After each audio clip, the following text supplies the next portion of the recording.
நம்முடைய ஐயா மூத்தவர், அதாவது ஜோதிடத்தை பொய்யை உண்மையும் கலந்து உண்மையாக தான் இருக்கிறது என்பதை ஆணித்தரமாகவும் அதை தன்னுடைய வாழ்க்கையில் அனுபவத்தின் வாயிலாகவும் உண்மை உண்மை என்று பொய் என்று சொன்னவர் இப்பொழுது நம் முன்னே உண்மை என்று நிரூபிப்பதற்காக ஆணித்தரமாக சொல்ல வருகின்றார். எங்களுடைய தலைவரும் திருச்சி மாவட்ட சங்கத்தினுடைய நாயகனும் ஆகிய ஐயா திரு ஆறுமுகம் ஐயா அவர்கள் இப்பொழுது பேச வருகிறார். அவர்களை வருக வருக என வாருங்கள் வளர்வோம் சார்பாக வரவேற்கிறோம். நன்றி, வணக்கம். ஐயா வந்துட்டாங்க. நிறைய விதமான ரிப்போர்ட்ஸ் எல்லாம் எடுத்துட்டு தன்னுடைய அணிக்கு தன்னுடைய ஜாதகத்தினுடைய பலன்களுக்கு சிறப்பாக பலன் கூறும் வருவதற்காக ஐயாவை நான் வரவேற்றுவதில் மகிழ்ச்சி அடைகின்றேன். ஐயா இப்பொழுது உரையாற்றுகிறார்.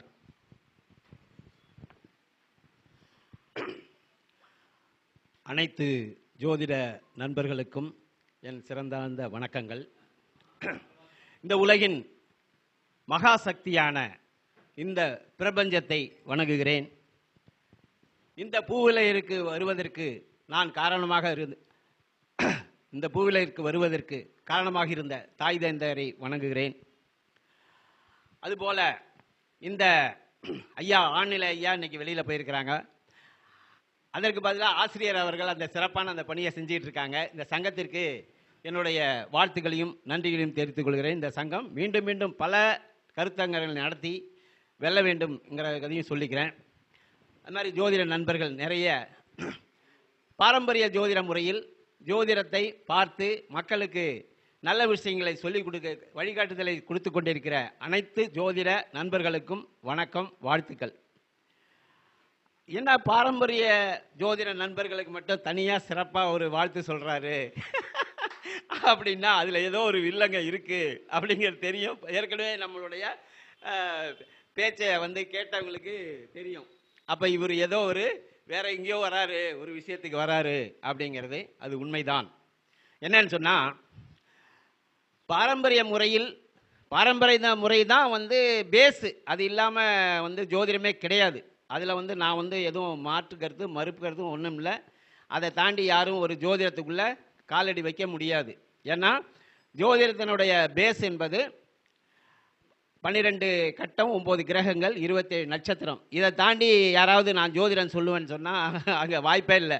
நீங்கள் நியூமராலஜி போனாலும் அங்கே சுற்றி இங்கே சுற்றி எங்கே வந்துடுவாங்க? கிரகத்துக்கு தான் வருவாங்க.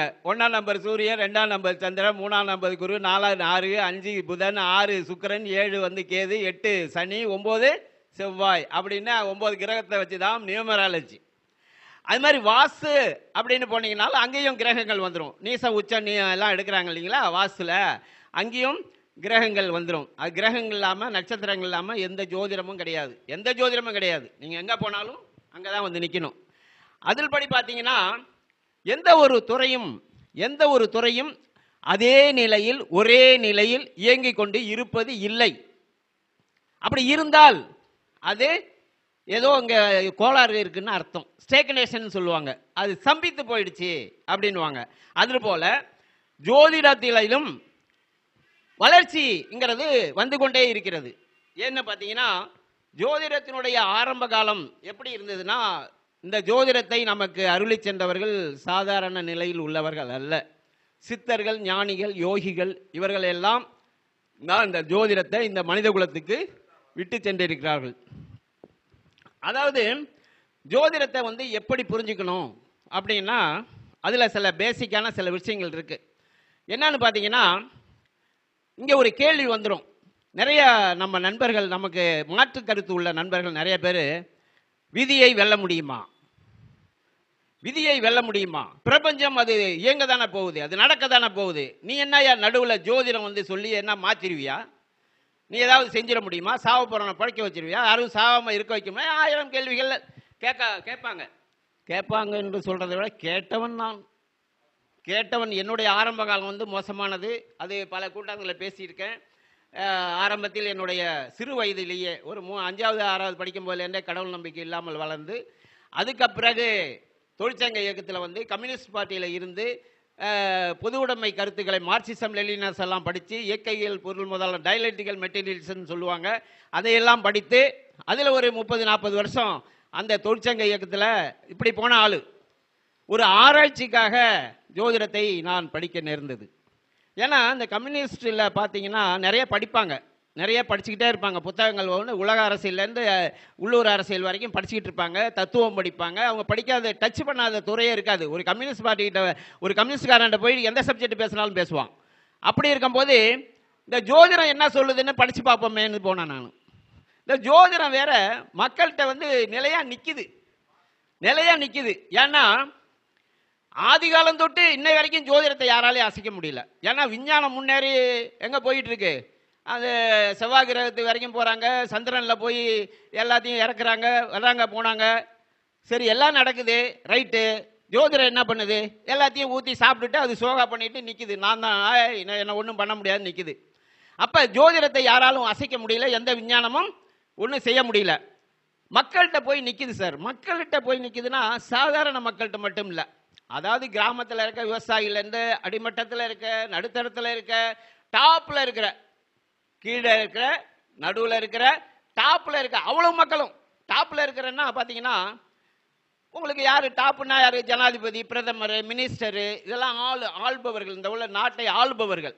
அவங்க கொண்டு கலெக்டரு, ஐஏஎஸ், இது மாதிரி ஆளுங்களும் எங்கே வர்றாங்க? ஜோதிடர்கிட்ட வர்றாங்க. சாதாரண விவசாயி வர்றான், நடுத்தர மக்களும் வராங்க. இப்படி அனைத்து விதமான இந்த சமூகத்தில் உள்ள அனைத்து மக்களையும் ஆர்கனை ஈர்த்து வைத்திருக்கிறது இந்த ஜோதிடம். அப்போ அவ்வளவு பெரிய சக்தி இருக்குது. இப்போ பார்த்தீங்கன்னா ஜோதிடம் இல்லை, தப்பு கப்புன்னு பேசிக்கிட்டு இருப்பான். பொண்ணு கல்யாணம் வந்தோடனே ஜாதகத்தோட கட்டை தூக்கிடுவான். என்ன ஜோதிடம் இல்லை, பொருள் அது இல்லை, இது இல்லை, ஆச்சா போச்சாம்மா.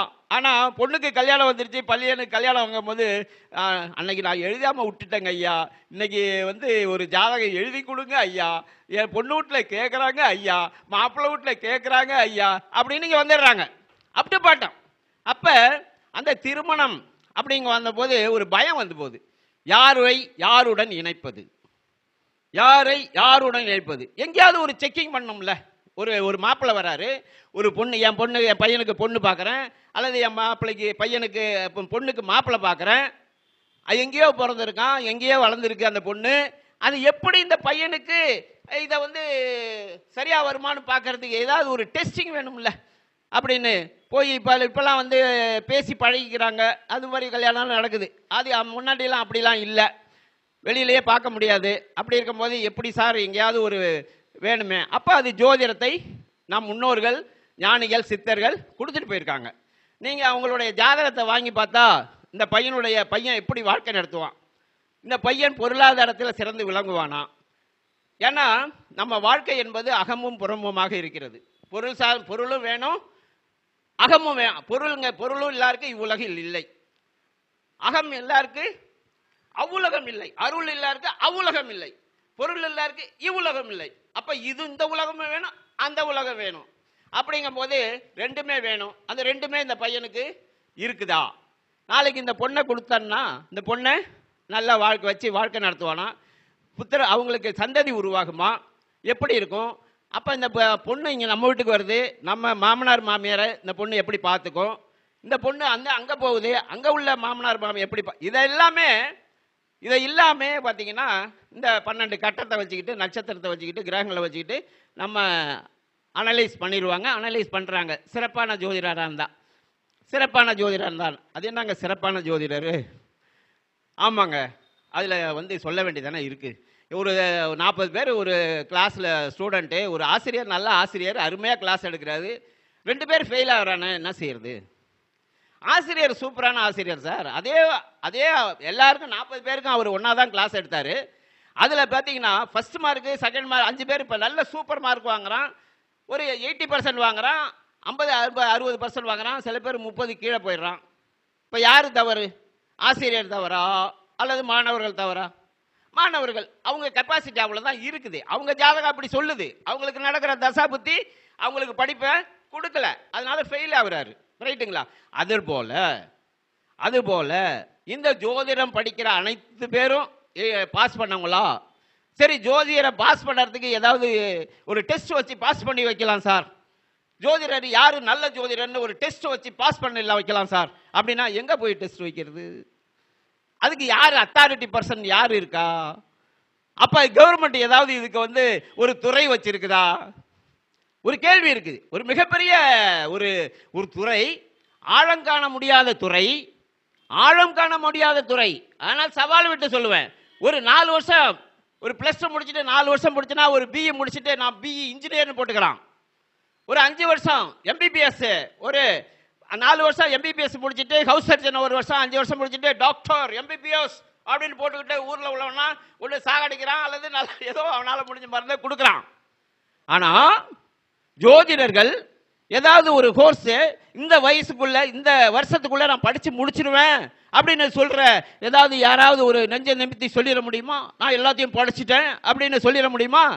வாய்ப்பே இல்லை சார், வாய்ப்பே இல்லை. ஒரு ஒரு நண்பர், பெரிய நண்பர் பேசினாரு, ஒரு பெரிய முதிர்ந்த நண்பர். 300 வருஷம் படிச்சா கூட இந்த ஜோதிடத்தை படிக்க முடியாது. 300 வருஷம் நமக்கு ஆயிலே 100 ரீச் ஆகிறதே இங்க பெரிய விஷயமா இருக்கு. 60 70 தாண்டதே பெரிய விஷயம் இருக்கு.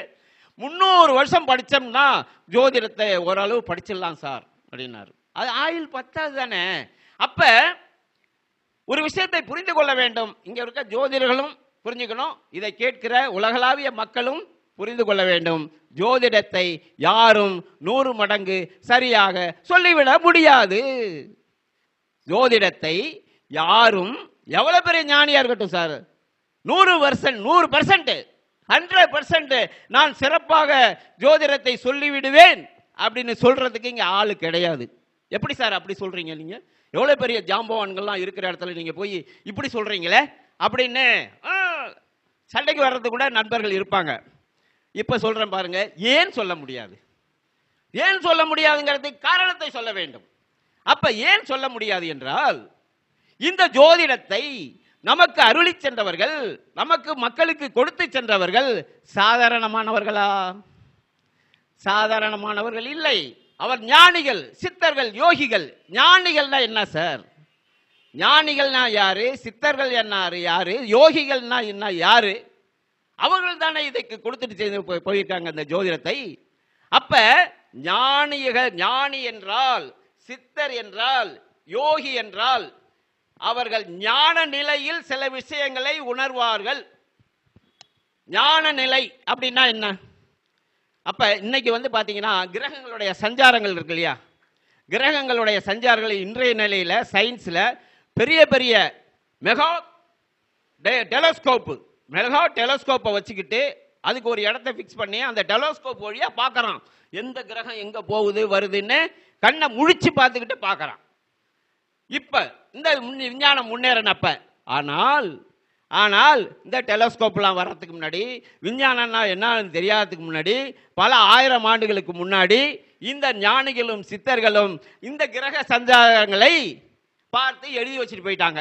இவன் கண்டுபிடிச்சு அதாங்க போகுது, அவங்க என்ன சொன்னாங்களோ அதுதான் இன்னைக்கு இவன் கண்டுபிடிக்கிறது அங்கதான் இருக்குது. இவன் ஒன்றும் புதுசா ஒண்ணுமே கண்டுபிடிக்கல. அந்த சித்தர்கள் ஞானிகளும் இவன் கண்ணை முழிச்சுக்கிட்டு பைனாகுலரை வச்சுக்கிட்டு பார்க்கறான்.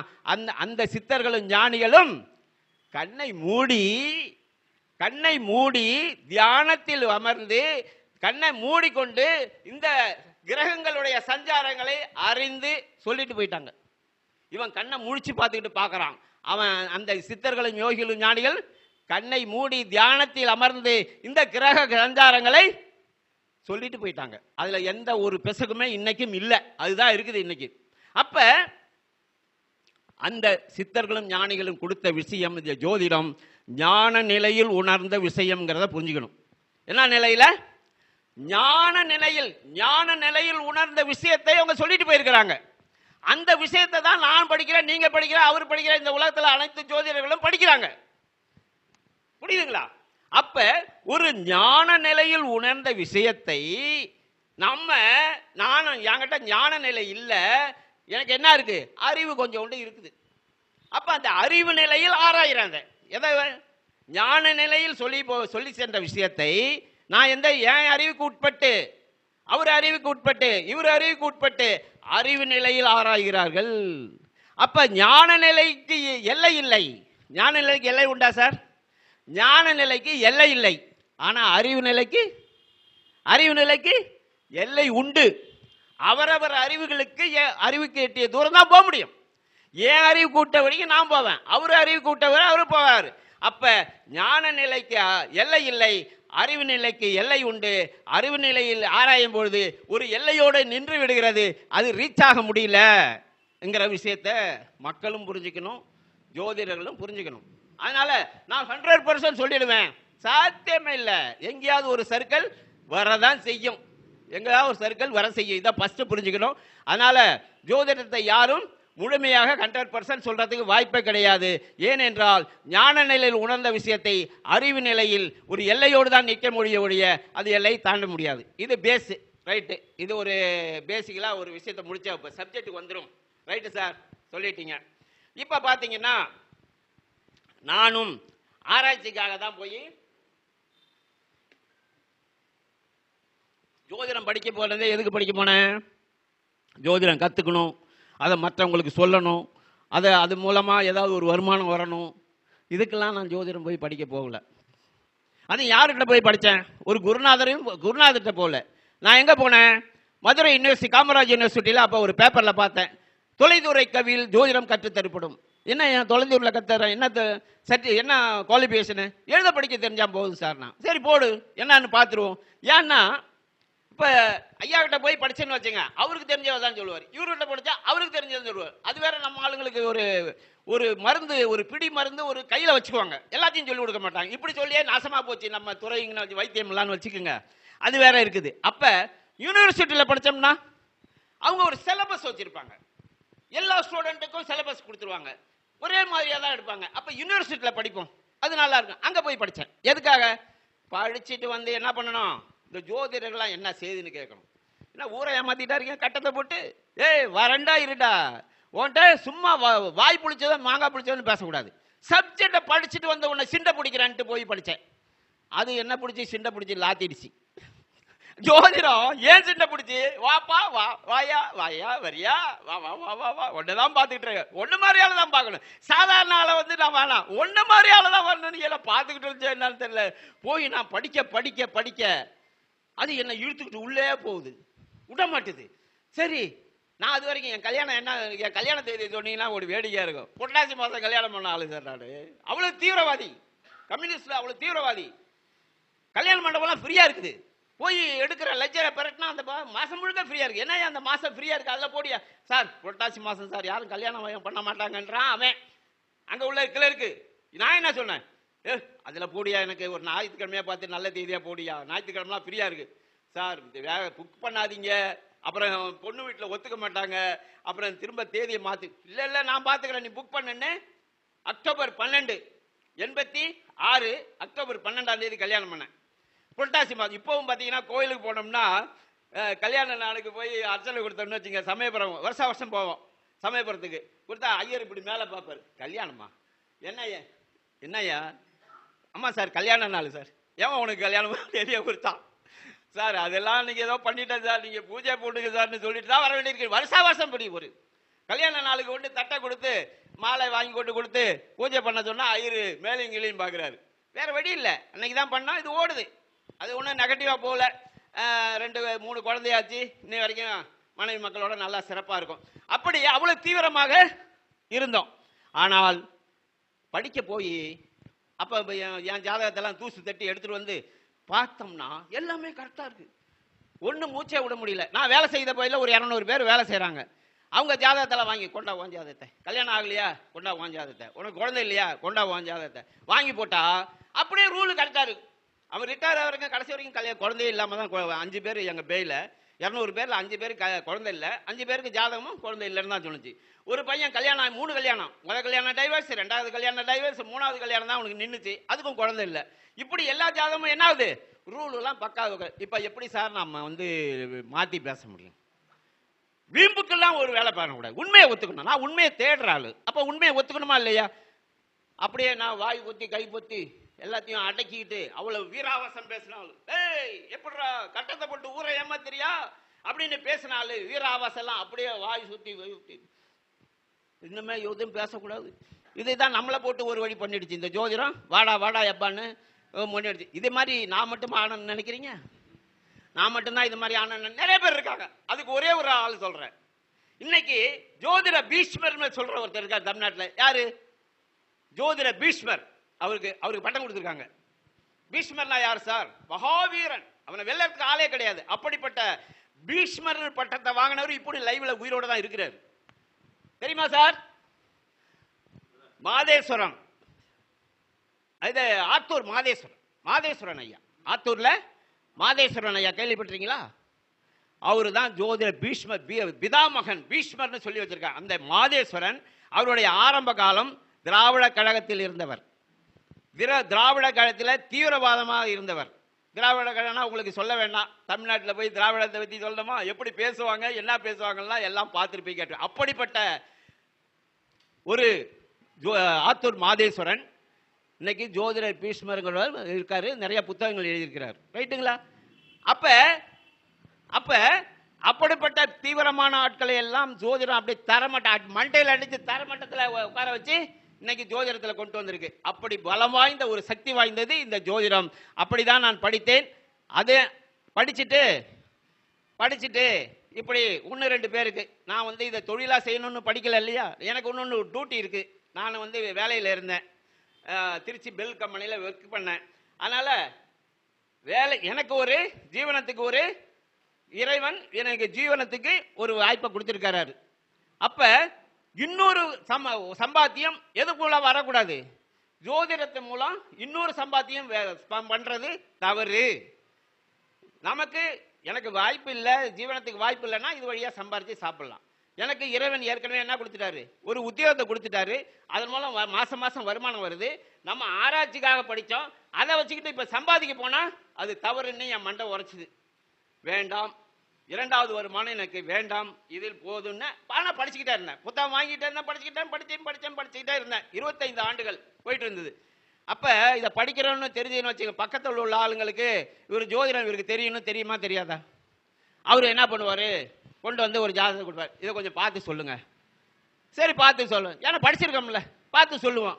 சிறப்பாக தான் சொல்லியிருக்கோம். அப்பயே சிறப்பாக தான் சொன்னோம். ஆனாலும் ஒரு மனசுக்குள்ள எங்கேயோ ஒரு மூலையில் நம்ம சரியா சொன்னோமா, ஏதோ சொல்லியிருக்கோம் தான் இந்த ஒரு முழுமையான ஒரு நம்பிக்கை எல்லாமே போயிட்டு இருந்தது. அப்ப இப்படியே காலம் கிடக்குது. ஒரு 20-25 ஆண்டுகள் ஓடி போச்சு. ஆனால் ஜோதிடம் சொல்லியிருக்கோம். இதுக்கு இடையில நியூமராலஜி தான் என்னுடைய ஆரம்பம். பண்டிட் சேதுராமன் ஜோதிடருக்கு தெரியும் நிறைய பேருக்கு. அதிர்ஷ்ட விஞ்ஞானம்னு புத்தகத்தை எழுதினவர். அவர் ஜோதிடத்தின் நியூமராலஜிக்கு பிதாமகன். அவர் தான் இன்னைக்கு அவருடைய புத்தகம் படித்த உடனே பொட்டந்து வச்சிருப்பாரு. உடனே என் பேரை மாத்தினேன். யார்கிட்டையும் போய் கன்சல்டிங்கே கிடையாது. புத்தகம் படித்தேன். அவர் என்ன சொன்னாரு? 8ஆம் தேதியில பிறந்து 8ஆம் தேதியிலே பேர் வச்சா நீ உன்ன மாதிரி கஷ்டப்படுற ஒரு ஆளே இருக்க முடியாதுறாரு. அந்த கஷ்டம் நான் பட்டுக்கிட்டு இருந்தேன். எதுனா ரெமெடினா 8க்கு 5 தான் ரெமெடினாரு. 5ல பேரை மாத்திக்கிட்டேன். ஏற்கனவே நான் 35ல இருந்தேன், 41ல பேரை மாத்திக்கிட்டேன். எங்க அம்மா பேரு பி ஆறுமுகம். நான் அப்ப 35. அம்மா பேரு அன்னம். முன்னாடி போட்டேன். ஏபி ஆறுமுகம். முன்னாடி போட்டு ஜிக்கு பக்கத்துல ஒரு ஹெச்ச போட்டேன். 41 வந்துடுச்சு. ஓகே, கெசட்ல போனா மாத்தின எல்லாருக்கும் கொடுத்தேன். ஆனா சார், நியூமராலஜியும் பாத்தீங்கன்னா அதையும் சொல்லணும். என்ன மாதிரி வேலை செஞ்சு, அதுவும் 41 இருக்க இல்லையே 9 நம்பர்ல ரொம்ப ஆக்டிவா சிறப்பா உடனடியா வேலை செய்யற நம்பர் எது தெரியுங்களா? 5ஆம் நம்பர். ஏன்னா புதன் பரபரப்பு, இளமை கிரகம் புதன், ஸ்பீடு. அது மாதிரி 41ல பேர் மாத்தினோன்னே சார், அதுக்கு முன்னாடி நான் கொஞ்சம் கஷ்டப்பட்டேன். சாப்பாட்டுக்கு கஷ்டப்பட்டேன் சார். எங்க வேலை செய்யறேன்? பெல்லு கம்பெனியில் உயர்ந்த பெரிய நிறுவனத்தில் வேலை செய்ய சாப்பாட்டு கஷ்டம். அதுவும் புது பொண்டாட்டியை கல்யாணம் பண்ணிட்டு சரியான சாப்பாடு போட முடியல சார். புது பொண்டாட்டி வேற. அது இருக்குமா? இவனா போய் பிஹெச்எல் நம்பி பிஹெச்எல்னு கல்யாணம் பண்ணிட்டு இவனை நம்பி வந்தா இவன் சோறு கூட ஒழுங்கா கிடைக்காது. அந்த நிலைமை. இதுல பாத்தீங்கன்னா பேரை மாத்தின சார். பேரை மாத்தினோன்னா என்ன நடக்குது பாருங்க. உடனே பொருளாதாரம் காசு கொட்டுது சார். எப்ப பார்த்தாலும் எனக்கு ஒரு பை, சொல்ற பை ஒன்று மாட்டியிருப்பாங்க. அந்த பையில எவ்வளவு காசு இருக்குன்னு எனக்கு தெரியாது. ஏன்னா என்ன நேரம் இல்லை. அது மாதிரி அந்த கம்பெனிக்குள்ள சீட்டுலாம் நடத்துவாங்கல்ல, சீட்டு நடத்துவாங்க, ஒரு ஃபைனான்ஸ் நடத்துவாங்க, ஃபண்டு நடத்துவாங்க. அதுக்கு ஒரு வில்லங்க என்ன தூக்கி அதை போட்டான். ஏன்னா நான் மேக்ஸில் நல்லா கணக்கு நல்லா போடுவேன். ஏன்னா மேக்ஸில் 100 தான் எப்பயுமே மார்க் வாங்குற ஆளு நான். ஐயா வந்து மார்க்ஸ் வாத்தியார், மேக்ஸ் வாத்தியார், எம்எஸ்சி மேக்ஸ் உட்காந்துருக்காரு. அவருக்கு ஒரு சந்தோஷம். எனக்கு வந்து பார்த்தீங்கன்னா எப்பயுமே இங்கிலீஷில் ஃபெயிலு, கணக்கில் 100 இப்படி வாங்கின ஆள். அதனால யோ நீ தான் ஏன் கணக்கு நல்லா பார்ப்ப, நீ இரியான்ட்டு என்னை தூக்கி ஒரு ஆள் போட்டான். அவன் போட்டவன் எனக்கு 8ஆம் இடம், நான் தனுசு நக்கலம், அவன் கடகலக்கணும். 8 குறையை கொண்டு நம்மளை வில்லங்கத்தில் மாட்டி விட்டான். நம்ம ஒரு வேலையை போனோம்னா என்ன சாதாரண ஸ்பீடாக போவோம். அதுவும் புதன் இல்லை 41 இல்லை ஊந்து விளையாண்டுச்சு. அதையும் எழுதியிருந்தார் அவர். இவங்க என்ன பண்ணுவாங்க, பயங்கரம் வேகமாக போய் ஒரு இடத்துல மாட்டிக்குவாங்க. அதுக்கப்புறம் யாருக்கும் தெரியாமல் வெளியே சொல்லாமல் அப்படியே அக்கமுக்கமாக வந்து வெளியில் வந்துடுவாங்கன்னு. அது மாதிரி பொருளாதாரம், பெரிய பொருளாதாரம். சார் நான் பாட்டில் வேலை செஞ்சுட்டு இருப்பேன் சார். நைஸாக ஒரு ஆள் வந்து பேசுவான், ஆர்வம் ஒரு 3 லட்சம் இருக்கு வச்சுக்கிறியா அப்படின்னு. வேணான்னு தான் சொல்லுவோம். சரி வா கொடு. அவன் ஏதோ கொடுத்தா அவனுக்கு 2 காசு கிடைக்குன்னு கொடுக்குறான். இதை வாங்கி இவர்கிட்ட கொடுத்துருவோம் அப்படின்னு. இங்கே வாங்கி அங்கே கொடுக்க, அங்கே வாங்கி இங்கே கொடுத்த. நான் நல்லதுதான் சார் செஞ்சேன், நல்லதுதான் சார் செஞ்சேன். நான் ஒன்றும் பெருசாக லாபம் எடுக்கல சார். நான் கொடுத்தாலும் எனக்கு தரல சார். நான் கொடுத்தாலும் நேற்று ஒரு ரூல் சொல்றாரு நம்ம நம்ம சூரியன், இந்த ஊருக்கால தான் சூரியன் ஆர் சுந்தரராஜன் ஐயா வந்தாலும் வருவாங்க. அவர் ரூல் சொன்னாரு, யாருக்கெல்லாம் செவ்வாய் சரி சனியும் ராகும் ஒரு காலகட்டத்தில் எந்த கட்டத்தில் இருந்தாலும் சரி அவர்கள் கொடுத்த காசு திரும்பி வராதுன்னு ஒரு ரூல் அடிக்கிறாரு நேற்று. யாரு? சுந்தரராஜன் சார், இந்த உள்ளூர்காரர் தான். எனக்கு சனியும் ராகும் 12ஆம் இடத்துல, லக்னத்துக்கு 12ல் சனி ராகும். எது வேற எங்க எடுத்தாலும் பரவாயில்ல, 12 இருந்தா வருமா காசு. ஃபைனான்ஸ் நடத்தி 50 லட்சம் ரூபா கடன். எவ்வளவு கடன்? நான் வாங்குற சம்பளமோ என்ன 20 ரூபா 30 ரூபா. கடன் எவ்வளவு? 50 லட்சம். பெரிய பேக்ரவுண்ட்லாம் இல்லை, சொத்து கிடையாது, ஒன்றும் கிடையாது. என் காசு கொடுத்த நண்பர்கள் எல்லாம் நண்பர்கள் தான். எல்லா நண்பர்களை வாங்கினான். பார்க்குறேன், ஐயா என்கிட்ட காசு இல்லைங்கிறான். என்ன பண்ணுவீங்க? ஆனால் நான் என்கிட்ட கொடுத்தாலும் காசு கொடுக்கணும்ல. பார்த்தேன், வீடு கட்டிட்டு இருந்தேன் சார் லோனை வாங்கி. நெருக்கடி அதிகமாக வந்துருச்சு. பார்த்தேன், நமக்கு மானம் முக்கியம் இல்லையா, மரியாதை முக்கியம் இல்லையா? காசு, சில பேர் காசுக்காக எதையும் செய்வான், நம்ம காசுக்காக செய்கிற ஆள் கிடையாது. ரைட்டு. அன்றைய காலகட்டத்தில் 2010 2005 அந்த வீடு 42 லட்சத்துக்கு விற்றேன். கடன் அடைக்க முடியல. ஏன்னா கடன் பேங்க்லேயே ஒரு 8 லட்சம் எடுத்துக்கிட்டான். பாக்கி காசை எல்லாருக்கும் கொடுத்தோம், கடன் அடையல. அதோட நடுத்தருவுக்கு வந்தேன்னு வச்சுங்க. நடுத்தருவுக்கு வந்து குவார்ட்டர்ஸ்க்கு வந்தாச்சு. அங்கேருந்து வரணும். அப்படி லைஃபு காசை கொட்டுன்னு கொட்டி காசு வரவு செலவு அதிகமாக போய் கணக்கு வழக்கு இல்லாமல் காசை கொடுத்து எங்கே மாட்டி விட்டுச்சு, 41 கொண்டு போய் மாட்டி விட்டுச்சு. இதுவும் நடந்தது. இதெல்லாம் அனுபவம். இங்கே இது பேசுகிறேன்னா கண்ணதாசன் ஒருத்தர் கேட்டாங்க, ஐயா நீங்கள் மனிதன் எப்படி வாழ வேண்டும் என்று சொல்கிறதுக்கு நீங்களே நிறைய கண்ணதாசன் பண்ணி தெரியும், நிறைய கோளாறான கொஞ்சம் ஆள் அதில். அப்போ அவர்கிட்ட கேட்குறாங்க, இப்படிலாம் பண்ணிவிட்டு நீங்கள் போய் மக்களுக்கு ஆலோசனை சொல்கிறீங்களே சரியா அப்படின்னு ஒரு கேள்வி கேட்குறான். அப்போ அவர் கண்ணதாசன் என்ன சொன்னார், ஐயோ நான் தான் ஐயா அதுக்கு சரியான ஆளுன்னாரு. என்னன்னா, மனிதன் எப்படி வாழக்கூடாது என்பதற்கு நான் எடுத்துக்காட்டு. மனிதன் எப்படி வாழக்கூடாது என்பதற்கு நானே எடுத்துக்காட்டு. அப்ப நான் தானே தகுதி உள்ளவன் அப்படின்னு சொன்னாரு. அது மாதிரி சொல்றேன் நான். அப்படி பல்வேறு சங்கடங்களை சோகங்களை அனுபவித்ததால் ஜோதிடத்தில் என்ன பண்றோம், உள்ள போறோம். இன்னும் ஏன், எதற்கு, எப்படி அப்படின்னு போகும்போது ஆராய்ச்சி தேவைப்பட்டது. அப்போ பாத்தீங்கன்னா இந்த பாரம்பரியத்தை தாண்டி சில விஷயங்கள் இன்னும் தேடுதல் இருந்துகிட்டே இருந்துச்சு. அப்போ ஒரு நாள் யூடியூப்ல தான் நீங்க பாக்குறீங்க, நிறைய வருது. திறந்தா ஜோதிடம் அசோன்னு போட்டான், நமக்கு பார்க்க நேரம் இருக்காது. அவ்வளோ பேர் பேசிக்கிட்டு இருக்காங்க, அவ்வளோ பேர் சொல்றாங்க.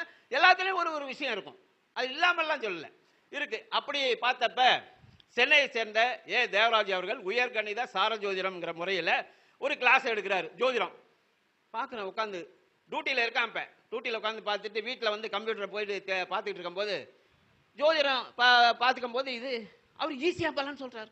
எப்படி சொல்கிறாருன்னா, ஆட்சி பார்க்கல, உச்சம் பார்க்கல, நீசம் பார்க்கல, வர்க்கோத்தமம் பார்க்கல, அந்த பார்க்கல, இதை பார்க்கல, பார்வை பார்க்கல, இங்கேருந்து அவன் பார்க்குறான், இங்கேருந்து இவன் பார்க்குறான், இங்கேருந்து 4-8 பார்வை, 4-7-8 பார்வை, செவ்வாய்க்கு 3-7-10 இப்படி ஒரு பார்வையும் இல்லை, ஆட்சி இல்லை, உச்சம் இல்லை, நீசம் இல்லை, பலன் சொல்ற கரெக்டாக வருது. என்ன ஆடாது, நம்ம ஒரு ஜாதகத்தை அனலைஸ் பண்றதுக்குள்ள இவன் இங்கே இவன் சாரம் வாங்கினது என்ன ஆனான், இந்த கிரகம் 4ஆம் இடத்துல இருக்கு, 1ஆம் இடத்துல இருக்கு, சாரநாதன் எங்க போனான், அவன் சாரம் யாரு கொடுத்தான், இதெல்லாம் போய் சுத்தி பிடிச்சி வர்றதுக்குள்ள முத சாரமே மறந்து போகுது.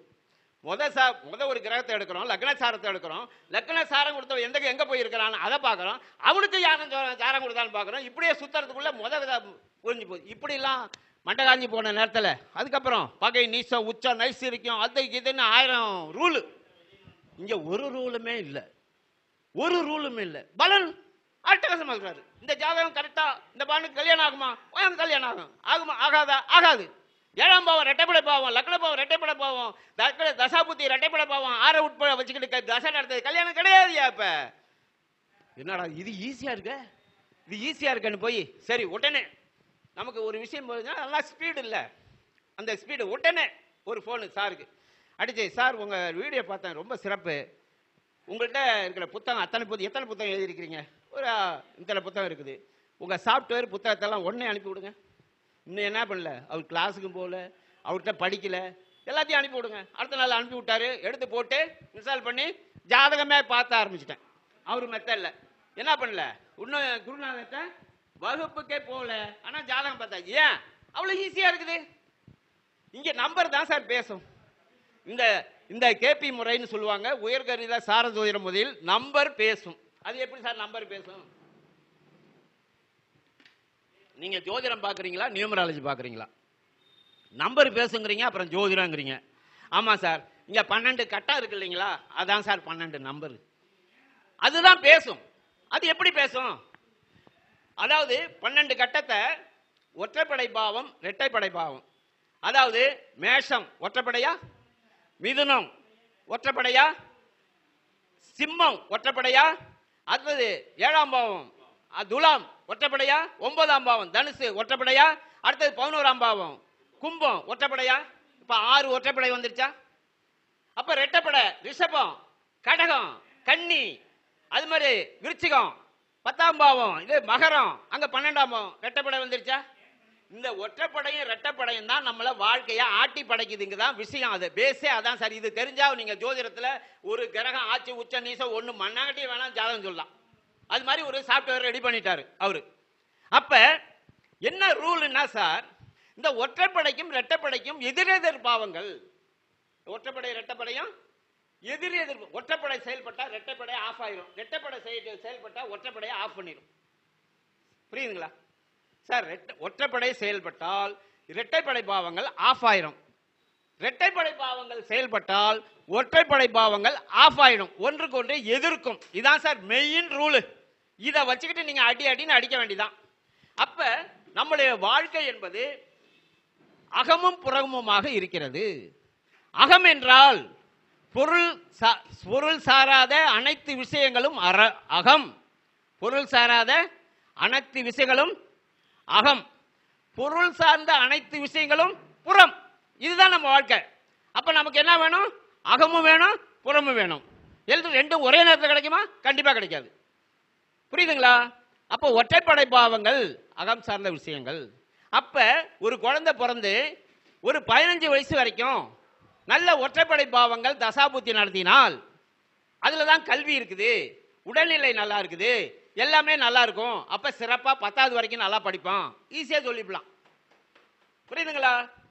15 வயசு வரைக்கும் ஒற்றைப்படை பாவங்கள் தசாபுத்தி நடத்தினால் அவன் சிறப்பாக படிப்பான், உடம்புல நல்லா இருக்கும்.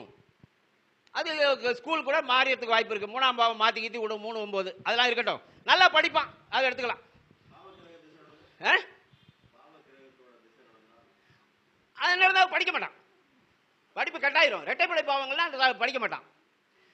அப்ப இதை வச்சே சொல்லிடலாம், அவன் படிப்பானா படிக்க மாட்டான்னு. ஆமா சார், சிறப்பா படிச்சான், 12th வரைக்கும் படிக்கும், பாஸ் பண்ணணும். 17 வயசு நல்லா இருந்துச்சுன்னா 12th, அடுத்தது 5 வருஷம் 4 வருஷம் 5 வருஷம் டிகிரி, அதுவும் நல்லா 21 வயசு வரைக்கும் ஒற்றைப்படை பாவங்கள் சிறப்பா நடத்தினா ஜோரா படிச்சுக்கிட்டே போவான். அவனை யாரும் படிப்பு நிக்காது, எந்த இடத்துல கட கட கட கட கடன்னு ஸ்பீடு பிரேக் இல்லாம வண்டி படிச்சுக்கிட்டே இருக்கும்.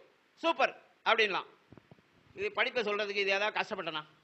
நம்பர் தான் பேச்சு, 1 3 5 7 9 11 இருந்துச்சுன்னா அவன் படிப்பான். ஓ, ஆனா இந்த நேரத்தில் காதலும் வரும். ஏன்னா காதல் அகம் சார்ந்த விஷயம், உணர்வு சார்ந்த விஷயம். இந்த படிக்கிற பசங்க எல்லாம் காதல் பண்ணுவாங்க. எனக்கு ஒரு ஜாதகம் வந்துச்சு, 8வது படிக்கிற பொண்ணு காதல். அந்த ஜாதகம் என்கிட்ட வருது. காதல் அப்ப காமிக்குது. காதல் எந்த பாவம்? 5ஆம் பாவம். 5ஆம் பாவம் புத்திநாதன் அங்க புத்தி நடத்திக்கிட்டு இருக்குது. அப்ப படிக்கிறது 8வது, 13 வயசு. இப்ப போய் அந்த பொண்ணை காதல் பண்ணணும்னு சொன்னாக்க நம்மளுக்கு சண்டைக்கு வந்துருவாங்களே. என்னையா ஜோசியர் நீங்க 8வது படிக்கிறியா, அதை போய் காதல் சொல்ல. எனக்கு உள்ள காதல் இங்க நடக்கணுங்கிறது விதி. ஆனா மனசு என்ன சொல்லுது, இவங்கிட்ட போய் இந்த பொண்ணு காதல் பண்ணுதுன்னா, லூசா நீங்க 8வது படிக்குது, அவன் புள்ள மாதிரி குழந்தை மாதிரி இருக்கு, உன் பொண்ணு 8வது தானே படிக்குது. என் பொண்ணோட கிளாஸ்மேட் தான், என் பொண்ணோட கிளாஸ்மேட் தான் அது. அவர் எங்க அப்பா ஜோசியம் பார்த்தாருன்னு இது சொல்லி அவன் தூக்கிட்டு வந்துட்டான் இங்க. இல்லையே இந்த பொண்ணு காதல் பண்ற மாதிரி இருக்குது அப்படின்னு. அப்புறம் அப்படியே நைஸா அப்படி இப்படின்னு லேசா பேசி ஏதாவது விஷயம் இருக்குதான்னு பேசலாம். பார்த்தா அந்த பொண்ணு அவன் மாமங்காரன் கூட்டிகிட்டு போய் கல்யாணமே பண்ணிட்டான். அவன் அந்த மாமங்காரன் அதை கூட்டிட்டு போய் வயசு என்னது, 13 வயசு சார். இல்லீகல் மேரேஜ், 13 வயசு கல்யாணம் பண்ணிட்டான். இவன் விடுவாங்களா? எதிரி எத்தனை பேர் இருப்பான், போட்டு விட்டான் போலீஸ்காரன். போலீஸ் தேடுறான், இவன் போய் எஸ்கேப் ஆகி எங்கேயோ மறந்துக்கிட்டான். ஏன் சொல்றேன்னா ஜோதிடம் அவ்வளவு கரெக்டா இருக்குது. அப்ப இங்க நான் ஒற்றைப்படை பாவங்கள், அது 5ஆம் பாவம் காதல், அது புத்தி நடத்துது. அந்த 13 வயசுலேயே காதல் வந்து அது எஸ்கே மாமன் கூட போயிட்டு கல்யாணம் பண்ணிக்கிச்சுன்னு வச்சுக்கோங்க. அப்ப இந்த ஒற்றைப்படை பாவங்கள் தசா புத்தி நடத்தினால் உங்களுக்கு படிப்பு நல்லா வரும், கல்யாணம் நல்லா நடக்கும், குழந்தை பாக்கியம் கிடைக்கும். இது எல்லாமே அகம் சார்ந்த அனைத்து விஷயங்களும் நடக்கும் சார். சரி, 21 வயசு வரைக்கும் நல்லா படிச்சுட்டான். அடுத்து இதே மாதிரி அதுக்கு மேலேயே படிச்சுக்கிட்டே இருந்தா எப்பதான் அவனுக்கு பொருளாதாரத்துக்கு வர்றது? அப்ப வரணும் இல்லைங்களா?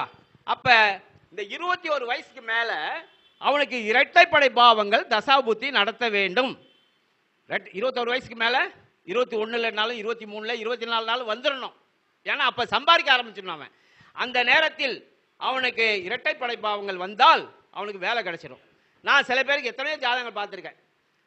21 வயசு சார், காலேஜ் பிஏ முடிக்க போறான். அந்த நேரத்தில் வருவாங்க, தம்பி கேம்பஸ்ல செலக்ட் ஆனியா நீ? கேம்பஸ்ல சில பேர் கேம்பஸ்ல செலக்ட் ஆகி வேலைக்கு போயிடுவான். படிச்சு முடிச்சுட்டு வெளியே வரதுக்கு முன்னாடியே கோர்ஸ் முடிக்க முடியாது கேம்பஸ்ல செலக்ட். நான் கேட்பேன், தம்பி நீ கேம்பஸ்ல? ஆமா சார், ஆர்டர் ரெடியா இருக்கு சார், இந்த காலேஜ் முடிச்சோன்னா நான் அப்பாயின்மெண்ட்டுக்கு போயிடுவேன் சார். நான் சில பேர் அப்படி, சில பேர் பிடிச்சிட்டு படிப்பை முடிச்சுட்டு 5 வருஷமா வேலை தேடிக்கிட்டே இருக்கான். அவன் வருவான், ஐயா சொல்லுங்க ஐயா தம்பி, என்ன எப்பயா வேலை கிடைக்கும்? நீ வந்து என்ன பண்ற, இப்போதைக்கு வேலை கிடைக்காது, இன்னொரு கோர்ஸ் படி, பிஇ முடிச்சிருக்கியா, ஒரு எம்ஏ படி, பிஇ முடிச்சா எம்ஏ படி. ஏன்னா இப்ப படிக்கிறதுக்கு தான் யோகம் இருக்குது, வேலைக்கு யோகம் இல்லை, அதை டயத்தை வேஸ்ட் பண்ணாத, படி அப்படின்னு சொல்லி அதுக்கப்புறம் பிஹெச்டி படிக்க சொல்லி அதுக்கப்புறம் தான் அவனுக்கு வேலை கிடைக்கும். இப்படிதான் வந்து இதை வந்து ரொம்ப ரொம்ப ஈஸியாக இந்த சிஸ்டம் வந்து சொல்லி கொடுக்குது. சார் இன்னைக்கு வந்து ஜோதிடத்துக்கு ஜாதகம் பார்க்க வராங்க, எதுக்கு சார் வராங்க? மெயினான விஷயம்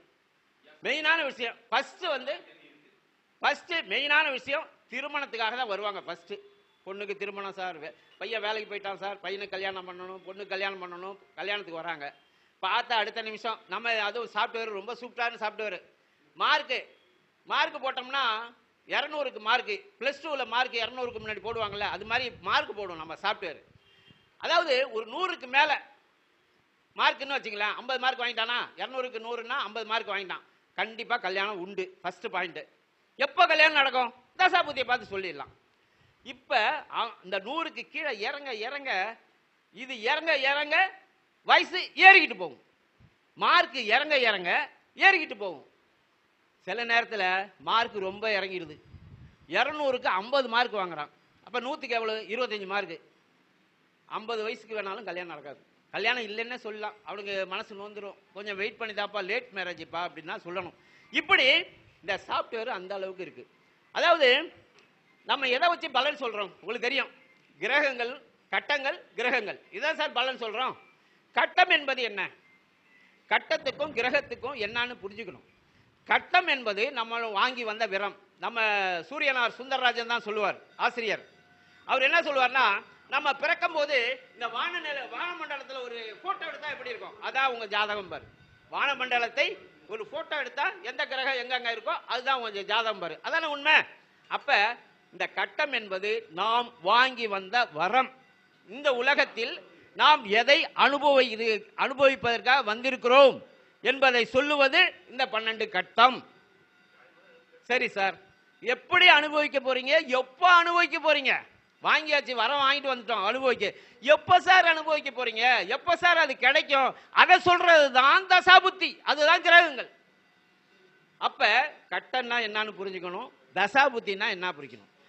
அப்ப கட்டம் ஸ்ட்ராங்கா இருந்து, திருமணத்துக்கு கட்டம் ஸ்ட்ராங்கா இருந்து தசா புத்தி சாதகமா இருந்தா கல்யாணம் ஓகே, சீக்கிரம் நடந்துடும். கட்டம் ஸ்ட்ராங்கா வேலைக்கு இருந்து அவனுக்கு ஒரு தசா புத்தி வேலையை கொடுக்க வந்துச்சுன்னா வேலையும் கொடுக்கும். அப்ப கட்டத்தில் இல்லாததை சொல்லுவாங்கல்ல, சட்டி இல்லைன்னா இருந்தாதுன்னா ஆப்பையில் வரும்னு. அது மாதிரி கட்டத்தில் இல்லாத ஒரு விஷயத்தை தசா புத்தி பெருசா கொடுக்க முடியாது. ஏன்னா அவன் அனுபவிக்கிறதுக்கு அவன் ரெடியா இருக்கணும். அவன் கொடுப்பனை வாங்கி வந்த கொடுப்பனை அவனுக்கு கரெக்டா இருந்தால் தசா புத்தி அவனுக்கு சப்போர்ட் பண்ணி கொடுத்துரும். ஆனா இங்க கொடுப்பனையே அவுட்டு. அப்ப தசா புத்தி முண்டி முண்டி பார்க்கும், என்ன ஒண்ணும் பண்ண முடியாது. அதுபோல இந்த இந்த விஷயத்தை சாப்ட்வேர்ல நம்ம கொண்டு வந்தாச்சு. சாப்ட்வேர்ல கொண்டு வந்த உடனே சாப்ட்வேர்ல கொண்டு வந்து நமக்கு படம் போட்டு கொடுத்துரும் சார். இதே காமிக்கலாம். இங்க வந்து பாத்தீங்கன்னா இது வந்து ஒரு ஜோதிடருடைய சார்ட். நம்ம இது மாதிரி கூட்டத்துக்கு வந்தவங்க நம்ம பேசணும்ல, அதை வச்சுக்கிட்டு ஐயா உங்களுக்கு ரொம்ப சிறப்பா இருக்கிற மாதிரி இருக்குது, எனக்கு ஒரு ஜாதகம் போடுங்களேன், அனுப்பி விடுங்க போடுறேன் அப்படின்ட்டு போட்டு அவர் எடுத்தேன். அவர்கிட்ட சொன்னேன் நான், இங்க பாருங்க இது மேல இருக்கிறது பொருளாதாரம், மேல இருக்கிறது பொருளாதாரம். அவர் என்ன திசையில பிறந்திருக்காரு, பிறப்பு கால தசை இருப்பு 3 வருஷம் 3 மாதம் சந்திர தசை, சந்திர தசையில் பிறந்திருக்கிறார். சேலம் பிறந்தது, சேலம் 2/1/1978. இப்போ வயசு 43 வயசு, 47 முடிஞ்சு 48 நடக்குது. அவருக்கு பாருங்க கேது ஒரு கிரகம் தான் அவருக்கு பொருளாதாரத்தை கொடுக்கறதுக்கு சிறப்பா இருக்குது.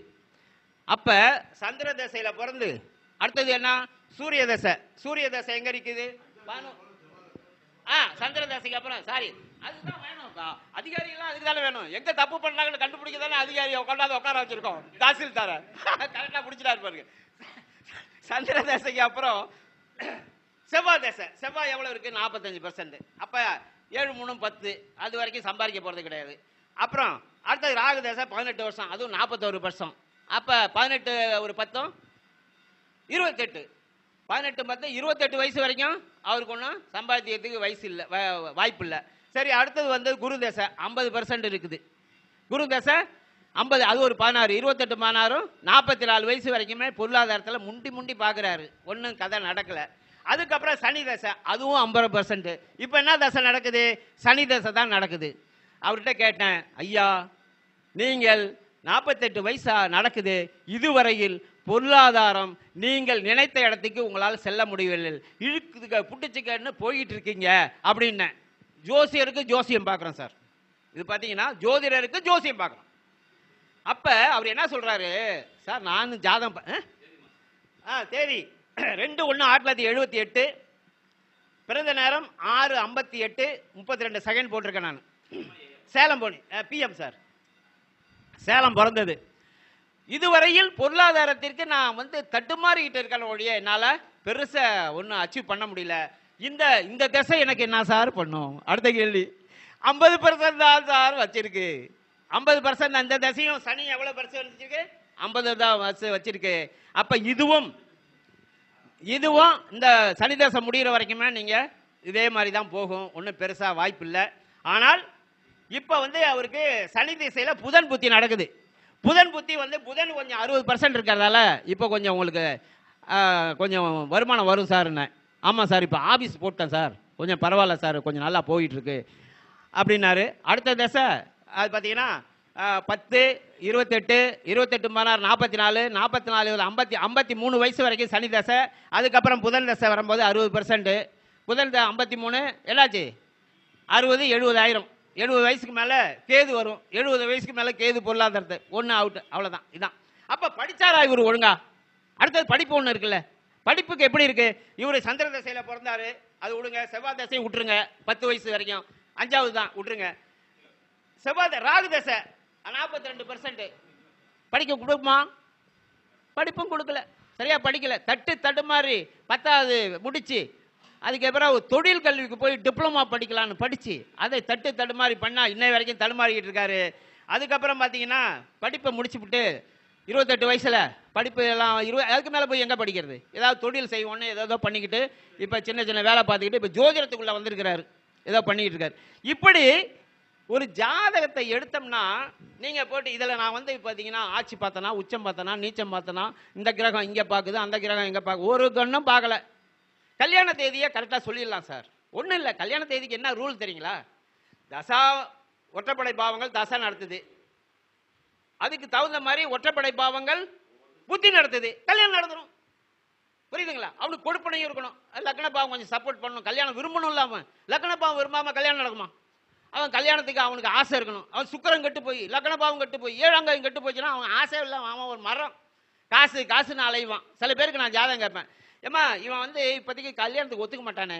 ஆமாம் சார், வீடு வாங்கணும்பான், பெரிய கார் வாங்கணும்பான், பெரிய பங்களா கட்டணும்பான், அதாங்க ஐயா சொல்கிறான், அதை தான் சொல்லுவான். அவன் கல்யாணத்துக்கு ஆசை இல்லை. சுக்கிரன் ரெட்டப்பட பாவம், ஆசை இல்லை அவனுக்கு. காசு சம்பாதிக்கிறதெல்லாம் ஆசை இருக்குது. வீடு கட்டணும்னு நினைக்கிறான், கார் வாங்கணும்னு நினைக்கிறான், கல்யாணம் பண்ணணும்னு நினைக்கலையே. உன் பையன்கிட்ட கோளாறு வச்சுக்கிட்டு இங்கே என்னம்மா பண்ணுறது? அது மாதிரி பொருள் சார்ந்த பாவங்கள் தசை நடத்துது. அவனுக்கு ஆசை வருமா? ஆசை வராது. அப்படி கல்யாண தேதியை நினைக்கணும்னா ஈஸியா பார்த்துடலாம். இதுக்கு இந்த சாஃப்ட்வேர் மிகப்பெரிய சப்போர்ட் கொடுக்கும். ரொம்ப கஷ்டப்பட வேண்டாம். யார் ஜாதகமா இருந்தாலும் சரி, போட்ட அடுத்த நிமிஷம் கல்யாணம் ஆட்சி ஆக்கலையா. இங்க பாருங்க, இங்க ஒரு ஜாதகம். அகம் எப்படி இருக்கு? சிறப்பா இருக்கா? அகம் கல்யாணம் நடந்த வயசை சொன்னீங்கன்னா பயந்துருவீங்க நீங்க. 17 வயசுல கல்யாணம், இல்லீகல் கல்யாணம். இல்லீகல் கல்யாணம் சார். 17 வயசுல கல்யாணம் பண்ணி போய் சொன்னீங்கன்னா பிடிச்சி உள்ள போட்டுருவாங்க. இப்ப சட்டம் வரல. அதுக்கு முன்னாடி 86ல் கல்யாணம் நடந்தது. இந்த பொண்ணு கேது தசையில பிறந்த பொண்ணு. அடுத்தது என்ன தசை வரும்? சுக்கிரன் தசை. சுக்கிரன் பாருங்க 70% சுக்கிரன் வச்சுட்டு இருக்கு. அது இல்லாம ஒரு 4 எல்லா கிரகமே 55% கீழே போகல. எல்லா கிரகமே சூப்பரா இருக்கு. அந்த பொண்ணு படிச்சு பாவம் +1 முடிச்சுட்டு +2 போறதுக்கு ரெடியா உட்கார்ந்து இருக்குது. லீவ்ல போனாங்க. பொண்ணு இருக்குன்னு கேள்வி, நம்மளுக்கு பொண்ணு இருக்குன்னா போயிடுவாங்கல்ல.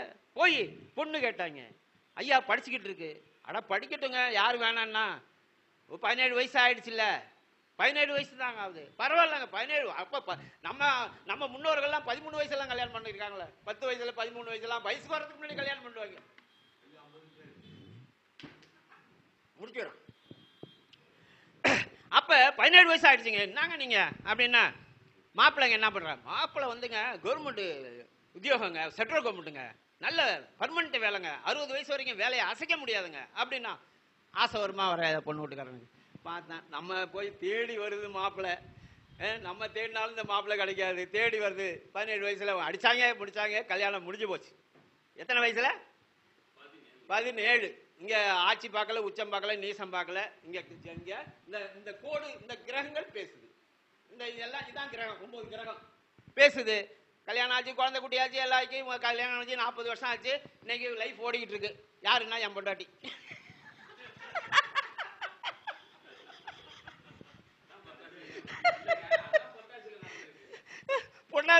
பொட்டாசில கல்யாணம் பண்ணது இந்த பொண்ணு தான். நான் சென்ட்ரல் கவர்மெண்ட் எம்ப்ளாயி. புரிஞ்சுதா? அடிச்சு பண்ணும்ல, அதுக்குதான். இங்க பாருங்க, இங்க ஒரு ஜாதகம். ஐயா இங்க பாருங்க, இங்க ஒரு ஜாதகம். அகம் எப்படி கிடக்கு பாருங்க. வலுத்து கிடக்கா? வலுத்து கிடக்கு இந்த ஜாதகம். இந்த ஜாதகம் வந்து ஃப்ரெண்டு தான், நண்பர் தான். அவருக்கு கொண்டாந்து ஜாதகத்தை கொடுக்குறாரு. ஜாதகத்தை கொடுத்தா நான் சொன்னேன், ஜாதகத்தை பார்த்தேன், சிறப்பா இருக்கு ஜாதகம். ஐயா இந்த பையனுக்கு கல்யாணம் ஆயிடுச்சு. ஆமாங்க கல்யாணம் ஆயிடுச்சு. குழந்தை குட்டி இருக்கு. ஆமாங்க ஐயா குழந்தை இருக்குது. குடும்பம் நல்லா இருக்கு, மெயின்டைன் பண்றான், எல்லாமே நல்லா இருக்கு. வேலையும் கிடைச்சிருச்சு இவனுக்கு. ஏன்னா ஒரு கிரகம் குரு 66% கரெக்டான அந்த நேரத்தில் தசாபுத்தி நடத்தி அதையும் உனக்கு கொடுத்துடுச்சு. என்னையா வேணும்? குறை வேலை இருக்குது, நல்ல, அதுவும் railway employee, permanent central government, அதுவும் ரயில்வே எம்ப்ளாயி, நல்ல வேலை, குடும்பம் அமைஞ்சிருச்சு, குழந்தை குட்டி இருக்கு, எல்லாம் இருக்கு. எதுக்கு ஏன் ஜாதகம் பார்க்க வந்தேன்னு கேட்குறேன் நான். சார் எதுக்காக வரணும்? குழந்தை இல்லைன்னு வருவான், கல்யாணம் இல்லைன்னு வருவான், ஏதாவது பிரச்சனைன்னு வருவான். ஒண்ணுமே எல்லாமே நல்லா இருக்க. வேலைக்கு போறான்ல. ஆமா வேலைக்கு போறாங்க, கரெக்டா வேலைக்கு போற, சென்ட்ரல் கவர்மெண்ட் போறாங்க. வேற எதுக்கு ஏன் ஜாதகம் பார்க்க வந்த? எல்லாமே நல்லா இருக்கியா? அவன் என்ன சொல்றாப்புல, ஐயா நல்லா பார்த்து சொல்லுங்கய்யா, நல்லா பார்த்து. என்னையா நல்லா பார்க்க? நல்லாதையா இருக்குது. அப்புறம் அந்த ஆளு வந்து ஒரு குழு கொடுத்தாரு. இந்த பேட்டியெல்லாம் சொல்லுவாங்க, ஐயா ஏதாவது ஒரு குழு கொடுங்கன்னு. அவரே ஒரு குழு கொடுத்தாரு. ஐயா இந்த குடும்பம் எப்படி இருக்குன்னு கொஞ்சம் பாருங்க ஏன்னாரு. ஆஹா, அப்பதான் பொறி தட்டுது. நமக்கு பாயிண்ட் வந்துருச்சு. ஒரு பாயிண்ட் கொடுத்தாரு பாருங்க, ஒரு குழு. ஐயா குடும்பம் எப்படி இருக்குன்னு பார்த்தாரு. பார்த்தேன், ஆஹா, 5ஆம் பாவம் சூப்பரா இருக்கு, 7ஆம் பாவம் சூப்பரா இருக்கு, 9ஆம் பாவம் சூப்பரா இருக்கு, 11ஆம் பாவம் சூப்பரா இருக்கு. அடுத்த கேள்வி, இந்த பையன் திருமணம் காதல் திருமணமான்னு கேட்டேன். ஆமா அப்படின்னாரு. ஓகே, காதல் திருமணம் பண்ணிட்டார்ல.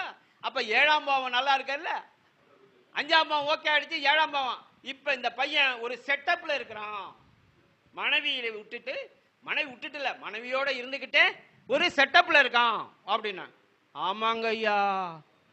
ஆஹா, ரைட், பாயிண்ட் வந்துருச்சா? பிடிச்சிட்டமா ஐயா? அதை எப்படி ஏதாவது நிறுத்த முடியுமா? அதை எதாவது கட் பண்ண முடியுமான்னு உனக்கு ஏன் பொறாமையா இருக்குது? இங்க பாரியா ஜாதகம் எப்படி இருக்குது. அவன் அனுபவிக்க பிறந்திருக்காயா. முடிச்சிருவோம், முடிக்க போறேன், இதோட முடிக்க போறேன். அது அது ஆயிட்டு போகுது, பிஏ வேண்டாம். என்ன அனுபவிக்க பிறந்திருக்கான், அது ஒண்ணும் பிரச்சனை இல்லை. அனுபவிக்க பிறந்திருக்கான், அதனால அவனை விட்டு.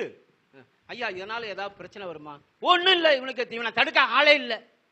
2 பேர் இருக்கான், சனியும் குரு தான் இவனை கெடுக்கணும். அவன் தசாபுத்தி நடத்த போறது இல்லை, நீ கவலைப்படாத, ஒருத்தனை இதை தடுக்க மாட்டான். சரி இன்னொரு விஷயம் சொல்லவா அப்படின்னா, என்ன சார் சொல்லுங்கண்ணா, இது இல்லாம இன்னொரு செட்டப் வரப்போகுது. என்ன சார்? என்ன சார் நான் என்ன பண்றது? இதான் அவனுக்கு கொடுப்பன இருக்கியா? அதுவும் போய் வரப்போறது யாரு தெரியுமா?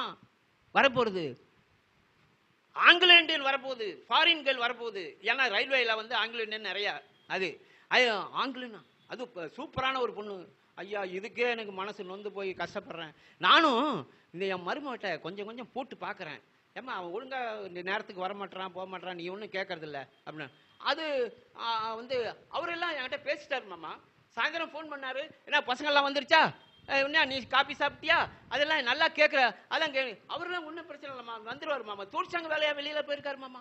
அவர் தொழிற்சங்கத்தில் இருக்கிறார், தலைவர் ஆயிட்டாரா, வேலையும் பார்க்கறது இல்லை. இவன் வேலை பார்ப்பானா? இவன் வேலை பார்க்க மாட்டான், அவன் தொழிற்சங்க வேலையை போயிருக்கான். வேலை போயிருக்காரு. இவரும் என்ன ஒன்றும் கேட்காது, சண்டை போடாது. ஏன்னா இங்க 7ஆம் வலுத்தறி சுக்கிரன் வலுத்திருக்க, சண்டை போடாது மனைவி.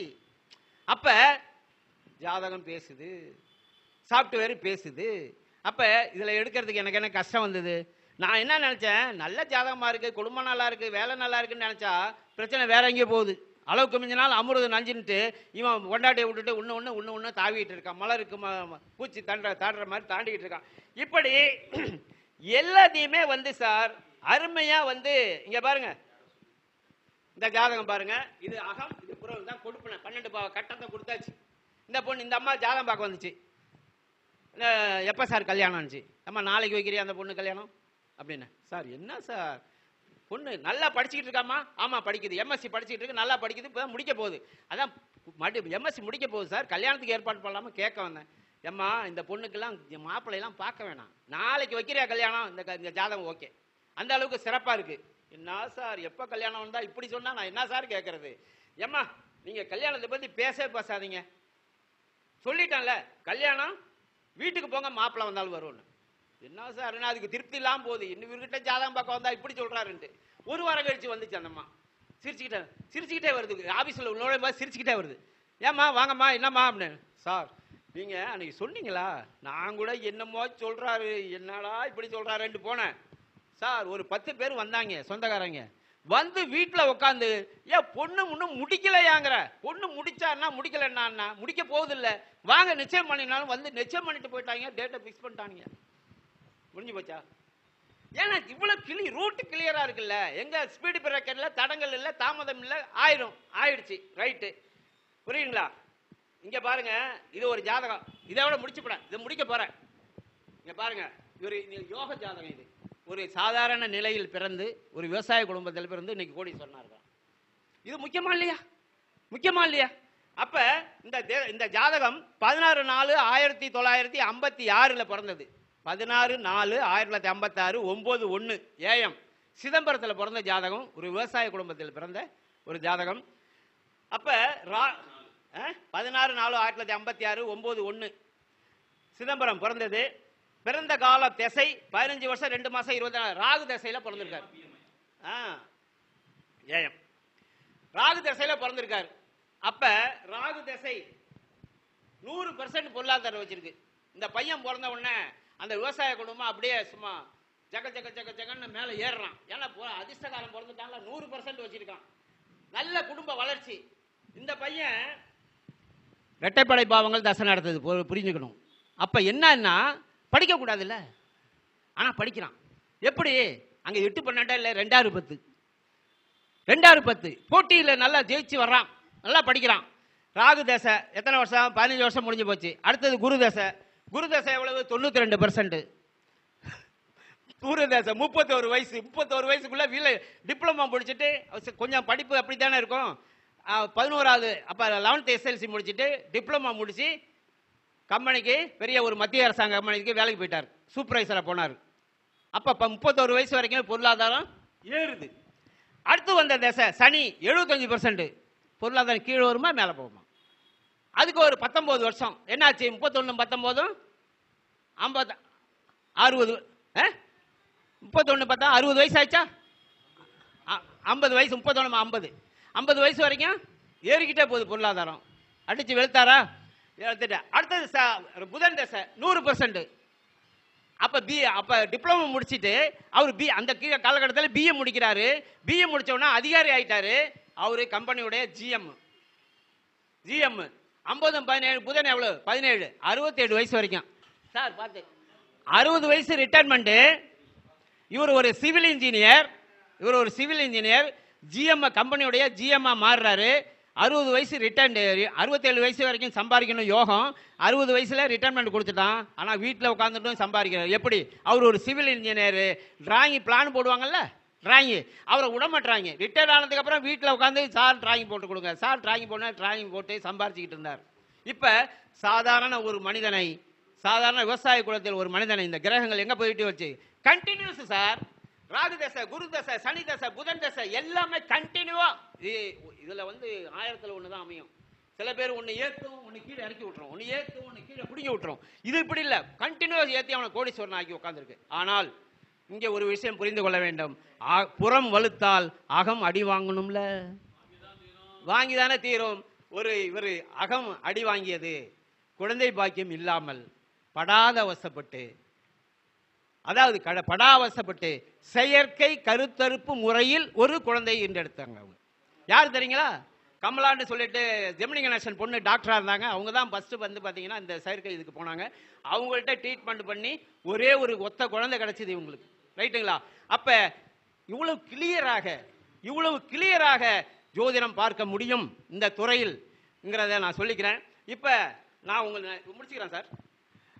நான் இப்ப நண்பர்களுக்கு சொல்லிக்கிறேன். இப்ப இங்க பாரம்பரியத்தில் பேசுறவங்க எல்லாமே ரூல்ஸ், டிப்ஸ், ரூல்ஸ் எல்லாம் கொடுப்பாங்க. உடனே நம்ம என்ன பண்ணுவோம்? நம்ம ஜாதகத்தை எடுத்து வச்சு கட்டத்தை வாங்கி வச்சுக்கிட்டு லக்கணத்தில் இந்த இத்தனாம் இடத்துல என்ன கிரகம் இருக்கு, அத்த கிரகத்தில் என்ன இருக்கு, இதை தான் நம்ம ஆராய்ச்சி பண்ணிக்கிட்டு இருக்கோம். பண்ணுங்க, தப்பு இல்லை, அதையும் பாருங்க. உங்களுடைய date of birth, time, birth place எல்லாத்தையும் என்னுடைய வாட்ஸ்அப் நம்பருக்கு நீங்க அனுப்பி விட்டா உங்களுக்கு ஒரு சார்ட் போட்டு அனுப்புறேன். இப்போ அனுப்புறேன்னா நீங்க பாருங்களேன். எனக்கு நீங்க இதெல்லாம் தர வேண்டாம் சார், சேவையா செய்வோம். இந்த சிஸ்டம் மக்களுக்கு போய் சேரணும். இன்னும் இது மக்களுக்கு போய் சேரல. மிகப்பெரிய ஒரு தமிழ்நாட்டில் உள்ள மிகப்பெரிய ஜோதிடர் இந்த சிஸ்டத்தை பத்தி என்ன சொன்னா தெரியுங்களா? இவ்வளவு அருமையான சிஸ்டம் சொல்றீங்க, நாங்க துல்லியமா சொல்லிடுவோம் சொல்றீங்க, மக்களை போய் ரீச் ஆகலையே, அப்ப உங்க சிஸ்டம் ஃபெயிலியர்னாரு. அப்ப எங்க குருநாதர் சொன்னாரு, எங்க சிஸ்டம் ஃபெயில் ஆகலையா, நீங்க சிஸ்டம் ஃபெயில் ஆகல, நீ அதை நோக்கி வரல. ஏன்னா இது ஜோதிடர்களே போய் சேரவில்லை. ஏன்னா ஒரு ஜோதிடர் சொல்றேன், மிகப்பெரிய ஜோதிடர், அவர்கிட்ட சொல்றேன், ஐயா இது மாதிரி சிஸ்டம் நல்லா இருக்குயா, சிஸ்டத்தை தூக்கி குப்பல போடியா அப்படின்னா, என்ன சார் இப்படி சொல்லிட்டீங்க? இங்க பாரு, அவர் ஒரு பேப்பர் எடுத்தார் பாக்கெட்ல இருந்து. இந்த இதுல ஒரு ஜாதகம் இருக்கு, இந்த கட்டத்தை பார்த்து நான் பலன் சொல்லிட்டு போயிருவேன். இந்த சிஸ்டத்தை பார்க்கறதுக்கு லேப்டாப் வாங்கும்ப, சாப்ட்வேர் வாங்க, லேப்டாப் 30,000, சாப்ட்வேர் 15,000, 50,000 என்கிட்ட எங்க இருக்கு? நான் இந்த ஒரு பேப்பர் வச்சு ஜாதகம் சொல்லிடுவேன், போயா. இதுதான் நிலைமை. இந்த சிஸ்டத்தை பார்க்கணும்னா கையில கணக்கு போட முடியாது. இப்ப ஐயா வீட்டே கொடுத்து எம்எஸ்சி மேக்ஸ் முடிச்சவர், இவரே கணக்கு சொல்லி கொடுத்து கணக்கு போடுங்கன்னா 3 hours ஆகும் இந்த கணக்கை போட்டு இவர் முடிக்கிற ஒரு ஜாதகம் போடுறதுக்கு. அப்படி ஒரு கஷ்டமான விஷயம்தான். ஆனா கணக்கு போட்டா பலன் பக்காவா எடுக்கலாம். இப்படி இந்த முறையில் உங்களுக்கு ஜாதகம் போட்டு தர ரெடியா இருக்கிறேன். என்னுடைய நம்பர் நோட் பண்ணிங்க, 9787799297 என்னுடைய நம்பர். இதுக்கு நீங்க உங்களுடைய date of birth, time, birth place எனக்கு அவசியம். உங்க பேரு, அப்பா பேரு, அம்மா பேரு இதெல்லாம் அனுப்பி விட்டீங்கன்னா, நம்பர் இன்னொரு தர 9787799297 ஓகேங்களா? அந்த எனக்கு இதோ கூடுதலாக date of birth, time, birth place, plus உங்கள் பேர், அப்பா பேர், அம்மா ஜாதகம்னா அப்பா பேர் அம்மா பேர் போட்டாதுன்னா நல்லாயிருக்கும். உங்கள் பேர் கொடுத்துட்டு கூடுதலாக ஒரு விஷயம் எனக்கு சொல்லணும். என்னன்னா உங்களுடைய கல்வி. ஏன் சார் கல்வி கேட்குறீங்க அப்படின்னா, உங்களுடைய நீங்கள் கொடுக்குற நேரம் சரியாக இருக்கிறதா, சரியாக குறிச்சிருக்காங்களா? நேரம் தவறினால் இங்கே ஜாதகம் தப்பாக வந்துடும். இது ரொம்ப துல்லியமான அப்ராக்சிமேட்டாக பார்க்கறது கிடையாது, ரொம்ப அக்யூரேசியாக பார்க்கறது.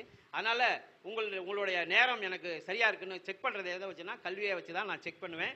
அதுக்காக உங்களுடைய கல்வியும் சேர்த்து அனுப்பினால் உங்களுக்கு இந்த முறையில் ஜாதகம் பார்க்கறதுக்கு போட்டு தரேன். நான் தரேன். இந்த அளவில் நான் என்னுடைய உரையை முடிக்கிறேன். நேரம் சின்ன ஏற்கனவே சொல்லிட்டாங்க, முடிக்கிறேன். ரொம்ப சிறப்பான முறை. இதை தெரிஞ்சுக்கணுன்னாலும் ஈஸியாக தெரிஞ்சுக்கலாம். இப்போ ஐயா எல்லாம் பார்த்தீங்கன்னா மேக்ஸ் முடித்தவர், அழகாக அவர் வந்தாருன்னா ஒரே நாள் உட்காந்து சாஃப்ட்வேரில் போட்டு சொல்லிக் கொடுக்கறதுக்கு கூட நான் ரெடியாக இருக்கிறேன். தெரிஞ்சுக்கலாம். அதாவது ஜோதிடத்தை அடுத்த கட்டத்துக்கு இன்னைக்கு அவசர உலகம். இன்னும் நம்ம ஜோதிடம் சொல்கிறதுக்கு இருந்தாலும் கேட்க வந்தவன் ரெடி இல்லை. அதெல்லாம் வேணாம் சார், இதுக்கு பலன் சொல்லுங்கன்னு சொல்லிட்டு கேட்டு போடுறான். அந்த அளவுக்கு ஸ்பீடாக ஜாதகம் சொல்கிறதுக்கு கணக்கு எடுத்தவொடனே சொல்கிறது இது ரொம்ப சிறப்பான நேரம். கல்யாண நேரத்தை சொல்லலாம், எப்போ வேலைக்கு போகணும்னு சொல்லலாம், எப்போ இவனுக்கு கல்யாணம் பிரச்சனை வரும்ன்றதை சொல்லலாம், இன்னும் எப்போ நோய் வரும்னு சொல்லலாம், எந்த வயசில் நோய் வரும்னு சொல்லலாம். இன்னொரு விஷயம் இன்னைக்கு சொல்லலான்னு வந்தால் சப்ஜெக்ட் வேறு இடத்துல போயிடுச்சு. நமக்கு வாழ்க்கையில் எல்லாருக்கும் இக்கட்டான ஒரு சூழ்நிலை வரும். என்னென்ன சூழ்நிலை? ஒன்று ரெண்டு சூழ்நிலை தான். ஒன்று பொருளாதார கஷ்டம், இன்னொன்று அகம் சார்ந்த விஷயம், என்ன உடல்நிலை முடியாமல் போகிறது, இன்னொன்று பொருளாதாரத்தில் கஷ்டப்படுறது. இதற்கு யார் உங்களுக்கு உதவி செய்வா? வேணுமா இல்லையா? ஐயா எனக்கு உதவி செய்ய ஒரு ஆளும் இல்லையா சொல்லுவாங்க இல்லையா? யார் உதவி செய்வாங்கிறத இந்த கட்டத்தை வச்சுட்டு சொல்லிடலாம், இந்த சார்ட்டை வச்சுட்டு சொல்லிடலாம். அப்போ ஒரே ஒரு விஷயம். ஒரு எம்ப்ளாயி என்கிட்ட ஜாதகம் பார்க்க வந்தார். சின்ன வயசு, 30 வயசு தான் ஆகுது. கல்யாணம் முடிஞ்சிருச்சு. அவருக்கு சொன்னால் மிகப்பெரிய கடன் ஆகிட்டான். வர்றான், ஐயா என்ன பண்ணுறதுன்னு தெரியலையா, ஒரு தொழில் செய்யலான்னு வேலையில் இருக்கான். ஏற்கனவே அதை விட்டுட்டு தொழில் செய்ய போனால் மாட்டிக்கிட்டான். கடன் வந்து போச்சு, ஒரு 30 லட்ச ரூபா கடன் வந்து போச்சு. என்ன செய்யறதுனே தெரியலையான்னா, அவனுக்கு பார்த்தேன் 7ஆம் பாவம் வலுவாக இருக்குது. 7ஆம் பாவம், ஐயோ ஒய்ஃப் என்ன பண்ணுறாங்கய்யா, நல்லா படிச்சிருப்பாங்களே? ஆமாம் படிச்சிருக்காங்க, வேலைக்கு அனுப்பு. 7ஆம் பாவம் வருமானம் இருக்குது, வேலைக்கு. ஐயா இப்போதான் ஐயா குழந்தை பிறந்திருக்கு, வேலைக்கு அனுப்ப முடியாதுயா. நல்லா படிச்சிருக்கு அந்த பொண்ணு. அப்போ என்ன சொன்னேன், சரி இப்போ அது அப்படியே பெண்டிங் வை, அந்த குழந்தை வளர்ந்து கொஞ்சம் ஸ்கூலுக்கு போன அப்புறம் வேலைக்கு போவாங்க. இப்போதைக்கு என்ன உதவி, எனக்கு உன்னை காப்பாற்றணும், என்ன பண்ணுறதுன்னா, உனக்கு 7ஆம் பாவ ரீதியாக வருமானம் இருக்குது, உதவி இருக்குது, பொருளாதார உதவி இருக்குது. அப்போ மனைவி வேலைக்கு போகல, நண்பர்களும் 7ஆம் பாவம் தானே, நண்பர்களும் 7ஆம் பாவம். நீ உனக்கு ஃப்ரெண்ட்ஸ் எல்லாம் இருப்பாங்க இல்லையா, அது ஒரு லிஸ்ட் எடுத்து நல்லா வடிகட்டி ஒரு 5 பேர் 6 பேரை செலக்ட் பண்ணிடு. நம்பர் 1 2 3ன்னு அவங்ககிட்ட போய் உதவி கேளு. ஏன்னா அங்கெல்லாம் ஒரு ஆப்ஷன் இருக்கு. பேங்க்ல லோன் போட்டிருக்க மாட்டான். லோனை வாங்கினேன், உனக்கு லோனை நான் கட்டிக்கிறேன், எனக்கு எடுத்து கொடுப்பா அப்படின்னு சொன்னீங்கன்னா போட்டு தருவான். கொடுப்பாங்களே, உனக்கு கிடைக்கணுங்கிறது ஜாதக விதியா, போய் கேளியா, குறைச்சிக்கையா அப்படின்னு அனுப்பிட்டேன். ஒரு வாரம் கழிச்சு திரும்பி வந்தான். ஐயா கும்பிட்டுக்கிட்டே வந்தான். ஐயா காலில் உழவனா, ஐயா நீங்க சொன்னது ஒர்க் அவுட் ஆயிடுச்சியா. 5 பேரை செலக்ட் பண்ணி கேட்டேன், 3 பேர் லோனு போட்டு கொடுத்துட்டான். கிட்டத்தட்ட 20 லட்ச ரூபாயை நான் வட்டி கடனை அடைச்சிட்டேன். அவனுக்கு மாசம் என்ன கொடுக்கணும், அவன் டிஓ கட்டினா கொடுத்தா போதும். பெரிய கும்பிட போட்டு போனான். அது சொல்ல முடியுமா இல்லையா? அது மாதிரி நமக்கு உதவிக்கு யார் வருவார்கள்? மாமனார் உதவி செய்வானா, வலுவா இருக்காங்களா, மாமியார் உதவி செய்வாங்களா, மச்சனம் உதவி செய்வானா, எல்லாத்தையுமே இருக்குல்ல. எல்லா கட்டம் 12 கட்டத்தில் மாமா இருக்கான், மச்சா இருக்கான், அண்ணன் இருக்கான், தம்பி இருக்கான், யான் வருவாளுக்குன்னு கண்டுபிடிக்குமா இல்லையா? முடியும். அதையும் சிறப்பாக சொல்லி யார் நமக்கு வழிகாட்ட முடியும். ஜோதிடர்கள் என்பது வழிகாட்டுது. ஒன்று சரியான வழிகாட்டுதல் கொடுக்கணும். உனக்கு இக்கட்டால் நிலவை, ஒரு உடம்பு செல்லா இருக்காரு, யார் சார் போய் பார்க்கணும்? ஒற்றைப்படை பாவங்கள் வலுத்தவர்கள் பார்த்தா பொழைச்சிக்குவான் சார். நான் சொல்லுவேன், நீ போய் அந்த பேஷண்ட்டை பார்த்தீங்கன்னா அவன் ஏந்திரிச்சு வந்துருவாயா. அதே ரெட்டைப்படை 8-12 தொடர்புள்ள போய் பார்த்தான்னா அவ்வளோதான், முடிஞ்சு போயும் கதை, முடிச்சிருவான். ஏன்னா நோயை தீர்க்கக்கூடியது ஒற்றைப்படை பாவம், நோய் உண்டாக்கக்கூடியது ரெட்டைப்படை பாவம். அவன் அகம் வலுத்து இருக்கானா அவனை அனுப்பு, அவன் ஏந்திரிச்சு வந்துருவான்ல அப்படின்னு ரொம்ப சிறப்பாக பல்வேறு விஷயங்களை சிறப்பாக பார்த்த மாத்திரத்தில் சொல்ல முடியும், பலன் சொல்ல முடியுங்கிற விஷயத்தை சொல்லி இந்த உயர்கணித சாரஜோதிடம் கேபி சிஸ்டம் உயர்கணித சாரஜோதிடம் சென்னையில் இருக்கிறார் தேவராஜ் சார், அவரோடு தான் என்னுடைய குருநாதர். இந்த வாய்ப்பை நல்கிய இந்த வாய்ப்பை வாருங்கள் வளர்வோம் அந்த இந்த நிறுவனத்திற்கு என்னுடைய நன்றியை சொல்லி, இதுவரையும் அமைதியாக கேட்டவர்களுக்கும் நம்ம ஒளிபரப்பாளர் பாலகிருஷ்ணன் அவர் வந்து இதை பதிவு பண்ணி உலகம் முழுக்க அனுப்பிட்டு இருக்காரு. அவருக்கும் நன்றி சொல்லி இதை பார்த்து கொண்டிருக்க உலக மக்கள் அனைவருக்கும் என்னுடைய நன்றியை சொல்லி நான் விடைபெறுகிறேன். நன்றி, வணக்கம், வாழ்த்துக்கள், வணக்கம். ஐயா அவர்கள் வந்து காலையில் சூரியன் எப்படி உதிக்கும், எப்படி மலரும், அதுபோல மிக விரைவாக அப்படியே மெதுவாக வந்து அதிக நேரத்தை எடுத்தும் அழகாக ரத்தின சுருக்கமாகவும் பேசி சிறப்பாகவும் உயர்கணித சாரம்தான் சிறப்பு என்பதை சிறப்பாக சொல்லி அமர இருக்கின்றார். ஐயாவுக்கு நம்முடைய வாருங்கள் வளர்களுடைய சார்பாக ஒரு ப்ரொஃபஸர் என்ன ஃபைலெல்லாம் கொண்டாந்து ஒரு கிளாஸ் எடுப்பாரோ அந்த மாதிரி கிளாஸ் எடுத்திருக்கார். ஐயாவுடைய அதுக்கு வந்து அவருடைய முயற்சி, அவருடைய வயசில் முயற்சியில் வெற்றி பெற்றிருக்கார் என்பதை சொல்லி இதற்கு நிறைவு பெறுகிறேன். நன்றி, வணக்கம்.